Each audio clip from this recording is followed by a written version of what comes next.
चंद्रयान 3 के एल्गोरिथम ने आखिरी मौके पर दिखाया कमाल। इसरो की ऑटोमेटिक लैंडिंग तकनीक थी इतनी बेमिसाल, जिसे देखकर दुनिया भर में गूंजा हमारे देश भारत का नाम। विक्रम लैंडर के सामने फेल हुए नासा, रूस और चीन के महंगे अंतरिक्ष यान।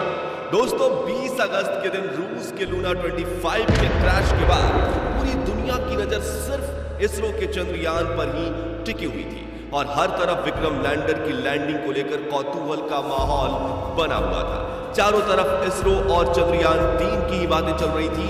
इसी बीच इसरो ने इतनी बड़ी गुड न्यूज दे दी, जिसे सुनकर हर भारतीय की आंखों में खुशी के आंसू छलक आए हैं। पूरी दुनिया में भारत की इस अपार सफलता के गुणगान गाए जा रहे हैं। जी हां, 2014 में इसरो द्वारा देखा हुआ सपना आज पूरा हो चुका है और चंद्रयान 3 के विक्रम लैंडर ने चांद के दक्षिणी ध्रुव की सतह पर सफल लैंडिंग करके ऐसा कमाल कर दिखाया है जो अमेरिका, चीन और रसिया जैसे बड़े देश भी नहीं कर पाए हैं। तो कैसे थे इस मिशन के आखिरी 20 मिनट?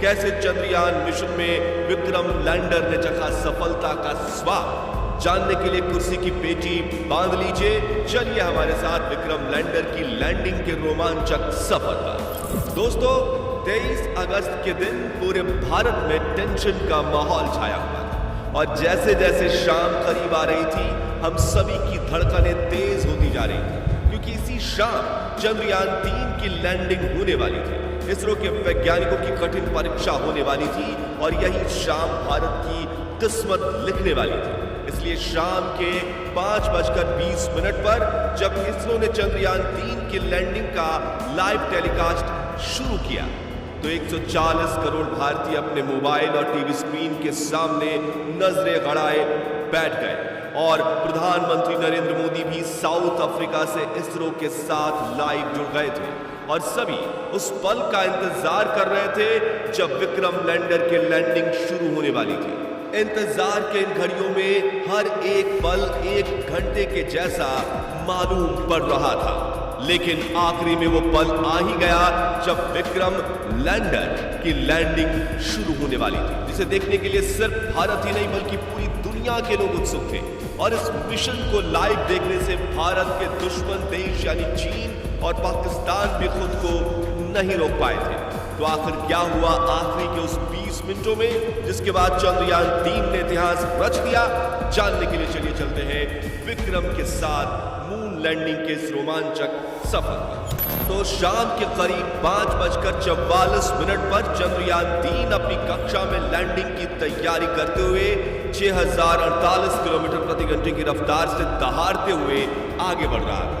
तभी इसरो के मिशन ऑपरेशन कॉम्प्लेक्स में बैठे चीफ एस सोमनाथ ने आखिरी बटन दबाया और इसके ALS यानी ऑटोमेटिक लैंडिंग सीक्वेंसेस को एक्टिवेट कर दिया।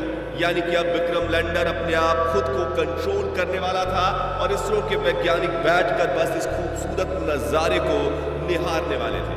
तो इस कमांड के बाद विक्रम लैंडर ने तुरंत अपना कमाल दिखाना शुरू किया और अपनी ऑर्बिट छोड़ते हुए चांद की तरफ बढ़ने के पहले चरण की ओर निकल पड़ा।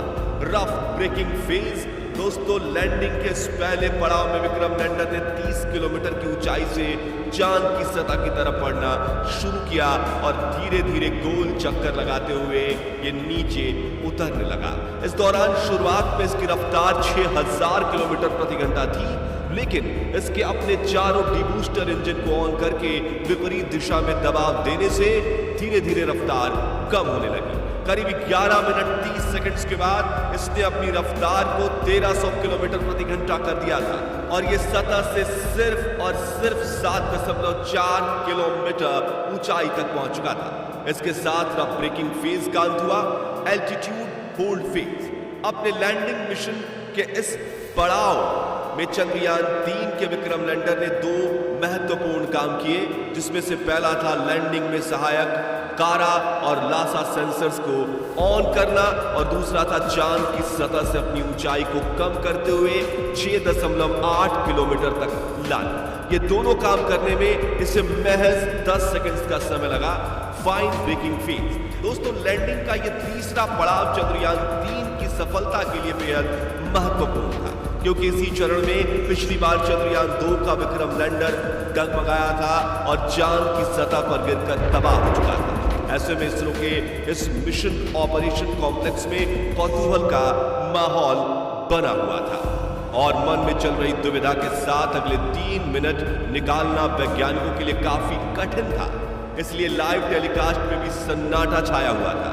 लेकिन आपको यह जानकर खुशी होगी कि चंद्रयान 3 ने इस पड़ाव को चुटकियों में पार किया। जी हां, इस पड़ाव में चंद्रयान 3 के विक्रम लैंडर ने न सिर्फ अपनी पोजीशन को हॉरिजॉन्टल से वर्टिकल किया, बल्कि ऊंचाई को भी 6.7 किलोमीटर से 800 मीटर तक कर दिया। और इस पड़ाव के अंत में विक्रम लैंडर की वेलोसिटी यानी रफ्तार 0 हो चुकी थी, मानो ऐसे कि वो चांद की सतह के ऊपर बाहुबली की तरह सीना ताने स्थिर खड़ा हो। इस तरह 3 मिनट में फाइन ब्रेकिंग फेज पूरा हुआ और अगले 20 से 22 सेकंड्स इसी स्थिति में खड़े रहने के बाद इसने चांद की तरफ जाने के लिए अपना आखिरी पड़ाव में एंट्री ले ली। वर्टिकल डिसेंट 800 मीटर की ऊंचाई पर शुरू हुआ यह पड़ाव अब चांद की सतह को छूकर विजय पाने पर पूरा होने वाला था, जिसके लिए पूरे भारत में उत्सुकता का माहौल बना हुआ था। हर तरफ चंद्रयान 3 की सफलता के लिए प्रार्थना की जा रही थी। मिशन के इसी चरण में विक्रम लैंडर धीरे धीरे आगे बढ़ते हुए सतह से 150 मीटर की ऊंचाई पर पहुंचा और इसने अपने 4 में से 2 इंजन बंद कर दिए।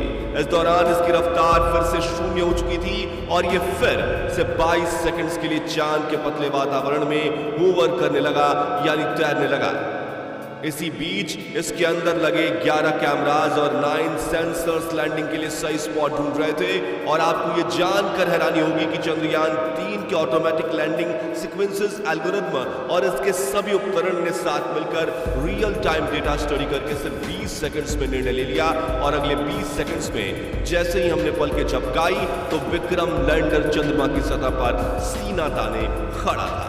इस ऐतिहासिक जीत से जिससे पूरा भारत तालियों की गड़गड़ाहट से गूंज उठा और हर तरफ उमंग और उल्लास का माहौल बनने लगा। लोग एक दूसरे को बधाइयां देने लगे। भारत के दुश्मन भी इसरो की इस अपार सफलता को देखकर जलकर राख हो गए। दोस्तों, चंद्रयान 3 की ये जीत भारत के लिए इतनी ऐतिहासिक इसलिए थी क्योंकि इस मिशन के साथ भारत ने वो कर दिखाया जो पूरी दुनिया का कोई देश नहीं कर पाया।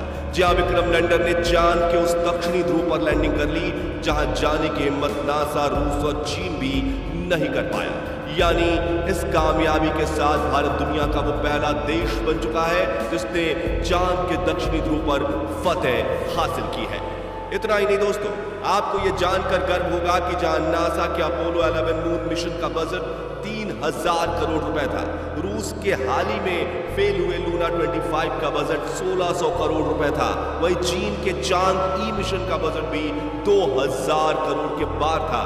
इसरो ने वही काम सिर्फ 615 करोड़ में करके दिखाया। इसलिए दुनिया भर की स्पेस एजेंसीज में इसरो के नाम की जय जयकार हो रही है। वही अमेरिका, रूस और यूरोप जैसी स्पेस एजेंसीज जो शुरुआती दिनों में इसरो की तरफ देखती तक नहीं थी, वो सभी स्पेस एजेंसीज आज इसरो के साथ स्पेस मिशन करने के लिए लाइन लगाकर खड़ी है। सोचिए, इससे बड़ी गर्व की बात आखिर क्या हो सकती है।